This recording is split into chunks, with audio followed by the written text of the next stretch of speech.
Good morning all of you. Welcome back to Rajdhani medical classes. तो आज हम discussion करेंगे किसके ऊपर, हेमेटोलॉजी के अंदर जो नेक्स्ट टॉपिक है जो अपन पिछले लेक्चर में कंटिन्यू कर रहे थे, क्या एरिथ्रोपोइसिस। तो आपने एरिथ्रोपोइसिस का मतलब तो समझ लिया था कि एरिथ्रो मीन्स क्या होता है, रेड होता है, पोइसिस मीन्स क्या होता है, टू मेक मतलब किसी भी चीज का बनना। तो एरिथ्रोपोइसिस का मतलब क्या हो गया, रेड ब्लड सेल का फॉर्मेशन यानी बनना। तो जिसका चार्ट और जिसके स्टेप्स आपने क्या है पिछले लेक्चर में देख लिए थे, उसी की क्या है थ्योरी है आज के लेक्चर में, कि अगर 20 नंबर का क्वेश्चन आ जाए तो अपन उसकी थ्योरी में क्या क्या चीजें डिस्कस करेंगे। तो देखो, the committed stem cell of the myeloid series, कि जो माइलोइड सीरीज है उसकी जो कमिटेड स्टेम सेल है। अब देखो, बोन मैरो में दो सीरीज चलती है, एक तो माइलोइड और एक लिम्फोइड। माइलोइड जो सीरीज है वो आरबीसी डब्ल्यूबीसी का फॉर्मेशन करती है और प्लेटलेट का फॉर्मेशन करती है, सिवाय एक चीज के डब्ल्यूबीसी में, लिम्फोसाइट के। तो वही चीज है कि give rise to all blood cell, कि माइलोइड सीरीज जो है वो सारी सेल का फॉर्मेशन कर सकती है, बना सकती है, गिव राइज कर सकती है, एक्सेप्ट द लिम्फोसाइट। तो एक्सेप्ट मींस अपवाद, कि इसका अपवाद कौन है, ओनली लिम्फोसाइट है। कि माइलोइड सीरीज से ब्लड की जितनी भी कोशिकाएं, चाहे डब्ल्यूबीसी में हो, चाहे आरबीसी हो, चाहे प्लेटलेट हो, सारी बन सकती है, सिवाय किसके, लिम्फोसाइट के।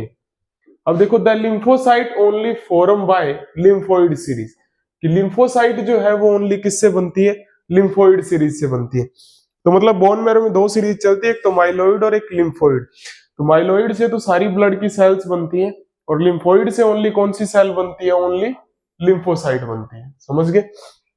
नेक्स्ट देखो, the committed stem cell for the erythrocyte, कि आरबीसी के लिए जो कमिटेड स्टेम सेल है, give rise to the progenitor cell, कि जो स्टेम सेल आरबीसी का फॉर्मेशन करेगी बोन मैरो में, गिव राइज यानी वो बनाती है आगे जाके, किसको बनाती है, प्रोजेनाइटर सेल को। प्रोजेनाइटर का मतलब होता है जनक, यानी हमारे पेरेंट्स जो है, कि उस सेल का फॉर्मेशन करती है, ये प्रोजेनाइटर का फॉर्म करती है। कि जो स्टेम सेल बोन मैरो के अंदर आरबीसी का मैच्योरेशन करेगी, वो स्टेम सेल सबसे पहले किस में कन्वर्ट होगी, प्रोजेनाइटर सेल में कन्वर्ट होगी। तो अपन ने चार्ट में देखा था कि प्रोजेनाइटर सेल जो है वो कौन सी होती है, तो दो सेल होती है, एक तो आपकी बीएफयू, एक सीएफयू। बीएफयू देखो क्या है, ब्रेस्ट फॉर्मिंग यूनिट। आगे क्या आ गया, एरिथ्रोसाइट आ गया, ई का मतलब। सीएफयू का मतलब है कॉलोनी फॉर्मिंग यूनिट, एरिथ्रोसाइट। तो देखो, बीएफयू का मतलब क्या है, इट इज लार्ज, ये बड़ी है, मल्टीलोबुलेटेड कॉलोनी, जिसमें बहुत सारी पालियां हैं, कॉलोनीज हैं जो प्रेजेंट होती हैं। The development of the colony required the factor presence of a BPA, कि जो कॉलोनी का डेवलपमेंट है, किसका, बीएफयू का। पहले स्टेम सेल थी बोन मैरो में, उससे क्या बन गया, बीएफयू बन गया। स्टेम सेल से सबसे पहले क्या बना, बीएफयू बना, अपन ने चार्ट में देखा था। तो बीएफयू के डेवलपमेंट के लिए एक फैक्टर की जरूरत होती है, जिसका नाम क्या है, ब्रेस्ट प्रमोटिंग एक्टिविटी फैक्टर। तो ये भी वाइवा का एक क्वेश्चन है, इंपॉर्टेंट। नेक्स्ट देखो, बीएफयू इज प्रोजेनाइटर ऑफ सीएफयू, कि बीएफयू जो है वो किसका प्रोजेनाइटर है, सीएफयू का प्रोजेनाइटर है। नेक्स्ट देखो, CFU it is a small colony, ये छोटी कॉलोनीज हैं जो प्रेजेंट होती हैं, किसके कंपैरिजन में, बीएफयू के। They do not required BPA, कि इनको किसी भी फैक्टर की जरूरत नहीं होती। They required other factor like erythropoietin, इनको एक फैक्टर की जरूरत होती है, एरिथ्रोपोइटिन की। तो ये तो आपको बता दिया था कि एक हार्मोन है जो कहां से एक्सक्रीट होता है, किडनी से एक्सक्रीट होता है, और जो क्या काम करता है, तो एरिथ्रोपोइसिस को स्टिमुलेट करता है। तो सीएफयू को डेवलपमेंट के लिए क्या नहीं चाहिए, बीपीए नहीं चाहिए। समझ गए। नेक्स्ट देखो, CFU cell give rise to blast cell, कि सीएफयू जो है वो क्या है, give rise to blast cell, कि वो ब्लास्ट सेल का फॉर्मेशन करती है आगे जाके, कौन, सीएफयू यानी colony forming unit. CFU cell are more mature than BFU, कि सीएफयू जो सेल्स हैं वो मोर मैच्योर यानी ज्यादा मैच्योर होती हैं, किसके कंपैरिजन में, बीएफयू के कंपैरिजन में। कि सीएफयू सेल जो है वो ज्यादा मैच्योर है, किसके कंपैरिजन में, बीएफयू के कंपैरिजन में। समझ गए। तो सबसे पहले बनी क्या, देखो, पीयूएससी, कल वाला चार्ट देखें अपन, पीयूएससी यानी प्लूरीपोटेंट अनकमिटेड स्टेम सेल। तो सबसे पहले तो क्या होती है बोन मैरो में, स्टेम सेल। उसके बाद में क्या बना, BFU, उसके बाद में क्या बनेगा CFU, उसके बाद में क्या बनेगा, तो नेक्स्ट हेडिंग क्या आ रही है, प्रो एरिथ्रोब्लास्ट। समझ गए। तो इस तरीके से कल वाला जो चार्ट है वो इसी चीज की क्या कर रहे हैं अपन, स्टडी कर रहे हैं।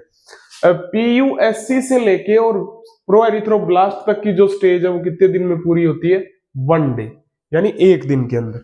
समझ गए। नेक्स्ट देखो प्रो एरिथ्रोब्लास्ट कि दे डेवलप फ्रॉम CFU, कि प्रो एरिथ्रोब्लास्ट किससे बना, CFU से। तो आप देख सकते हो इधर चार्ट से कि CFU से कौन बना है, प्रो एरिथ्रोब्लास्ट।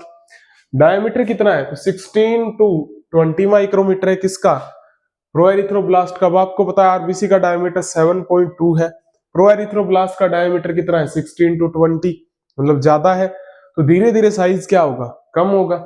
न्यूक्लियस कैसा है, माइटोसिस शो, यानी विभाजन क्या है यहाँ पे चल रहा है किसमें, प्रो एरिथ्रोब्लास्ट में। न्यूक्लियस लार्ज, न्यूक्लियस प्रेजेंट है और बड़ा है, जबकि आरबीसी में न्यूक्लियस होता ही नहीं है। तो धीरे धीरे न्यूक्लियस क्या हो जाएगा, डिसअपियर हो जाएगा। साइटोप्लाज्म स्कैंटी, स्कैंटी का मतलब होता है कम, कि साइटोप्लाज्म जो है वो बहुत ही क्या है, कम है, छोटी सी क्वांटिटी में। नेचर बेसोफिलिक, यहां तक जो सेल है वो कैसी है, बेसोफिलिक मीडियम में, क्षारीय मीडियम में। तो एसिड और बेस दो मीडियम होते हैं, तो ये कैसी है, बेसोफिलिक है। हीमोग्लोबिन एब्सेंट, तो हीमोग्लोबिन क्या है, एब्सेंट है किसके अंदर, प्रो एरिथ्रोब्लास्ट में। और डे कौन सा चल रहा है अभी तक, फर्स्ट ही चल रहा है। आपको पता है आरबीसी मैच्यूरेशन जो है कितने दिन में कंप्लीट होता है, 7 डे। तो अभी तक कौन सा दिन चल रहा है, तो फर्स्ट डे चल रहा है, जिसके अंदर डेवलपमेंट हो रहा है। नेक्स्ट देखो प्रो एरिथ्रोब्लास्ट किस में कन्वर्ट होता है फिर आगे जाके, अर्ली नॉर्मोब्लास्ट में। तो डायमीटर कितना है 10 to 16, तो पहले से कम हो गया। प्रो एरिथ्रोब्लास्ट में कितना था 16 to 20, तो थोड़ा सा क्या हुआ, डायमीटर कम हुआ। माइटोसिस शो, यानी विभाजन क्या है यहाँ पे चल रहा है। न्यूक्लियस कैसा है, लार्ज है, केंद्रक अभी भी क्या है, प्रेजेंट है इसके अंदर, किसके अंदर, अर्ली नॉर्मोब्लास्ट में। साइटोप्लाज्म स्कैंटी, साइटोप्लाज्म क्या है, बेसोफिलिक और स्कैंटी थोड़ा कम है। हीमोग्लोबिन बिगेंस्ट, बिगेंस्ट मीन्स होता है फॉर्मेशन शुरू होना, यानी यहां हीमोग्लोबिन क्या हो गया, बनना क्या हो गया, शुरू हो गया। ये इंपॉर्टेंट क्वेश्चन है वाइवा का, कि हीमोग्लोबिन का फॉर्मेशन कौन सी स्टेज में शुरू होता है एरिथ्रोपोइसिस के, तो अर्ली नॉर्मोब्लास्ट स्टेज में शुरू होता है। ये मोस्ट इंपॉर्टेंट है, कई कंपटीशन एग्जाम में भी आया हुआ है। अब बिगेस्ट का मतलब क्या बताया, अपीयर इन स्मॉल अमाउंट, कि अपीयर मींस दिखना, इन में मतलब स्मॉल अमाउंट यानी छोटी सी क्वांटिटी में क्या है ये दिखाई देता है, कौन, अर्ली नॉर्मोब्लास्ट। डे कौन सा चल रहा है अभी तक, सेकंड चल रहा है, यानी यहां तक की जो स्टेज है वो कितने दिन में पूरी हो जाती है, दूसरे दिन में। नेक्स्ट देखो इंटरमीडिएट नॉर्मोब्लास्ट, तो अर्ली नॉर्मोब्लास्ट फिर किसमें कन्वर्ट होता है आगे जाके, इंटरमीडिएट में। तो वही चार्ट है सेम टू सेम, कि स्टेम सेल यानी BFU, CFU, और CFU के बाद में आपको पता है प्रो एरिथ्रोब्लास्ट, और प्रो एरिथ्रोब्लास्ट के बाद में क्या आ गया, अर्ली नॉर्मो, और अर्ली किस में कन्वर्ट हो जाएगा आगे, इंटरमीडिएट में। अब इंटरमीडिएट नॉर्मोब्लास्ट में डायमीटर कितना है इसका, 10 to 14 माइक्रोमीटर, 10 से क्या है 14। माइटोसिस स्टॉप, यानी विभाजन क्या हो गया यहाँ पे, बंद हो गया। न्यूक्लियस बिकम स्मॉल, कौन, केंद्रक जो है वो धीरे धीरे क्या होता जा रहा है, छोटा होता जा रहा है, किसका, सेल का, इंटरमीडिएट में। फिर देखो हीमोग्लोबिन एक्यूमुलेट, एक्यूमुलेट मींस होता है जमना, कि हीमोग्लोबिन का जो है एक्यूमुलेशन शुरू हो जाता है, वो धीरे धीरे जमना क्या हो जाता है, स्टार्ट हो जाता है। एसिडोफिलिक, कि नेचर जो है वो कैसा है इसका, एसिडोफिलिक है। डे कौन सा है 3, कि इंटरमीडिएट नॉर्मोब्लास्ट तक जो स्टेप चल रही है उसमें कौन सा दिन चल रहा है, 3 डेज चल रहा है। तो अर्ली नॉर्मोब्लास्ट किसमें कन्वर्ट हुआ, इंटरमीडिएट में। इंटरमीडिएट नॉर्मोब्लास्ट किसमें कन्वर्ट हो जाता है आगे जाके, लेट नॉर्मोब्लास्ट में। तो डायमीटर कितना है 8 to 10 माइक्रोमीटर है यहाँ पे, ठीक है। न्यूक्लियस वेरी स्मॉल, कि बहुत ही ज्यादा छोटा हो गया, या लॉस्ट, कि आगे जाके तो क्या हो जाता है, डिसअपियर ही हो जाता है, खत्म ही हो जाता है। साइटोप्लाज्मिक नेचर जो है वो एसिडोफिलिक है, इंक्रीज, और अमाउंट क्या हो गया, बढ़ गया। न्यूक्लियस जैसे जैसे डिक्रीज होगा, छोटा होगा, वैसे वैसे साइटोप्लाज्म क्या होगा, इंक्रीज होगा। डे कौन सा चल रहा है, 4 चल रहा है। तो लेट नॉर्मोब्लास्ट, यहां तक की जो स्टेज है, अर्ली, इंटरमीडिएट और लेट, ये स्टेज कैसी होती है, आयरन डिपेंडेंट होती है, क्योंकि हीमोग्लोबिन इसी स्टेज में बनता है। तो कौन सी स्टेज है, आयरन डिपेंडेंट स्टेज है। फिर देखो रेटिकुलोसाइट, कई बार इस नाम से भी क्वेश्चन पूछा जाता है कि describe the stages of reticulocyte या पोइसिस ऑफ रेटिकुलोसाइट। रेटिकुलोसाइट क्या है? Pre mature cell of RBC. ये आरबीसी से जस्ट पहले वाली सेल क्या है? रेटिकुलोसाइट है। फ्लैट डिस्क से, ये सीधी होती है, अभी तक बाइकॉनकेव नहीं है, नॉन न्यूक्लिएटेड है, न्यूक्लियस इसमें भी प्रेजेंट नहीं है। The slightly bigger than the mature cell, ये थोड़ी सी बड़ी होती है किसके कंपैरिजन में? आरबीसी के कंपैरिजन में, क्योंकि इसका डायमीटर कितना होता है? 8 to 9 माइक्रोमीटर, तो थोड़ा सा बड़ा है 7.2 से। Haemoglobin concentration reach to the level of mature cell, कि हीमोग्लोबिन का जो कंसंट्रेशन है वो रीच यानी पहुंच गया किसके लेवल पे? आरबीसी के लेवल पे। ये stage same to same RBC जैसी है, बस थोड़ी सी क्या है? स्लाइटली बिगर, यानी थोड़ी क्या है? बड़ी है। टेक 2 days फॉर मैच्योरेशन, और मैच्योरेशन में कितने दिन का टाइम लेती है? 2 दिन का टाइम लेती है। कौन? रेटिकुलोसाइट। तो ये तो कल ही आपको बता दिया था कि एक दिन तो किसमें लेगी, आपको पता है फर्स्ट डे तो किसमें होगा? बोन मैरो में, यानी 5वां दिन तो किसमें? बोन मैरो में। और 6th डे जो छठा दिन है वो किसमें होगा? सर्कुलेशन में। अब देखो 1% of circulating RBC are reticulocyte, की टोटल जो सर्कुलेशन की आरबीसी है उसका 1% क्या होती है? रेटिकुलोसाइट्स होती हैं। 1 day of reticulocyte maturation in bone marrow, एक दिन तो रेटिकुलोसाइट कहाँ रहती है? बोन मैरो में, यानी 5वें दिन तो कहाँ है? 2 दिन लेती है, तो 5 डे तो कहाँ है? बोन मैरो में। और नेक्स्ट डे यानी छठा दिन कहाँ ले लेती है? इन सर्कुलेशन, यानी हमारे सर्कुलेशन में आ जाती है, परिसंचरण में। तो यही तो वो कह रहा है कि हमारे सर्कुलेशन की, टोटल सर्कुलेशन की जो आरबीसी है उसकी 1% क्या है? रेटिकुलोसाइट है।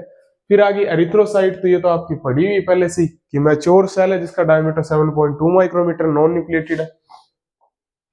नेक्स्ट देखो फैक्टर दैट इफेक्ट एरिथ्रोपोइसिस, तो ये जो फैक्टर है वो क्या है? 5 नंबर के अंदर आते हैं कई बार कि एरिथ्रोपोइसिस को कौन से फैक्टर इफेक्ट करते हैं। तो पहला फैक्टर तो आपको पता है मेन जो है वो क्या है? एरिथ्रोपोइटीन, कि इट इज ग्लाइकोप्रोटीन हार्मोन। ये क्या है? ग्लाइकोप्रोटीन हार्मोन है। That is secreted from kidney, जो कहां से सिक्रेट हो रहा है? किडनी से। एंड स्टिमुलेट, जो उत्प्रेरित करता है द एरिथ्रोपोइसिस, कि जो स्टिमुलेट करता है, उत्प्रेरित करता है किसको? एरिथ्रोपोइसिस को। तो ये ग्लाइकोप्रोटीन हार्मोन है जो स्टिमुलेशन करता है किसका? एरिथ्रोपोइसिस का। फिर देखो एंड्रोजन, दूसरा हार्मोन, स्टिमुलेट एरिथ्रोपोइसिस, यानी स्टिमुलेट मींस उत्प्रेरित करता है एरिथ्रोपोइसिस को, मतलब आरबीसी के बनने को। देयरफॉर, इसीलिए, देयरफॉर मींस इसलिए, man have higher RBC count than women, कि मेंस जो होते हैं, मेल जो होते हैं, उनमें आरबीसी के काउंट ज्यादा होते हैं किसके कंपैरिजन में? वुमेन के। तो आपको पता है एंड्रोजन किसमें एक्सक्रीट होता है? मैन के अंदर। फिर देखो एक्सट्रोजन, तो ये भी प्रभाव डालता है आरबीसी के बनने पे। They have inhibitory, inhibitory means होता है संदमित, रोकना। तो ये क्या काम करता है? रोकता है किसको? इफेक्ट ऑन एरिथ्रोपोइसिस, की संदमित करता है, रोकता है किसको? एरिथ्रोपोइसिस को। नेक्स्ट देखो हार्मोन, तो thyroxine, cortisol and growth hormone help in the production of RBC. ये कुछ नॉर्मल हार्मोन्स होते हैं, थायरोक्सिन हो गया, कोर्टिसोल हो गया, ग्रोथ हार्मोन हो गया, जो हेल्प करते हैं अपने किसके अंदर? प्रोडक्शन ऑफ आरबीसी, यानी आरबीसी के प्रोडक्शन के अंदर। नेक्स्ट देखो डाइटरी फैक्टर, कि iron is required for the synthesis of haemoglobin, कि आयरन जो है वो जरूरी है किस चीज के लिए? तो एरिथ्रोपोइसिस के लिए, यानी हीमोग्लोबिन फॉर्मेशन के लिए। आपको पता है 3 स्टेज मैंने बताई थी आपको, कि अर्ली, इंटरमीडिएट और लेट जो है वो आयरन डिपेंडेंट स्टेज है। नेक्स्ट देखो vitamin B12 is necessary for maturation of RBC, कि vitamin B12 and folic acid ये भी जरूरी होते हैं आरबीसी के मैच्योरेशन में, क्योंकि रेटिकुलोसाइट जब एरिथ्रोसाइट में बदलती है उसके लिए कौन सा फैक्टर जरूरी है सबसे ज्यादा? तो विटामिन B12 फैक्टर जरूरी है। ये भी एक वाइवा का इंपॉर्टेंट क्वेश्चन है। तो यहां तक एरिथ्रोपोइसिस आपका कंप्लीट हो गया, जो कि कितने नंबर में आता है? 20 नंबर के अंदर आता है। तो आपको पता ही, बाकी एरिथ्रोपोइसिस में आरबीसी करती क्या है? तो ऑक्सीजन को सप्लाई करती है। और क्या चाहिए आपको? तो है बोन मैरो हेल्थी होना चाहिए आपका, किडनी हेल्थी होनी चाहिए एरिथ्रोपोइसिस के अंदर। तो सारे ऑर्गन्स क्या है? जरूरी होते हैं। विटामिन B12 होना चाहिए। तो ये सारी चीजें क्या है? वही है जो जरूरी फैक्टर है जो आपकी एरिथ्रोपोइसिस में हेल्प करते हैं। Thanks to all.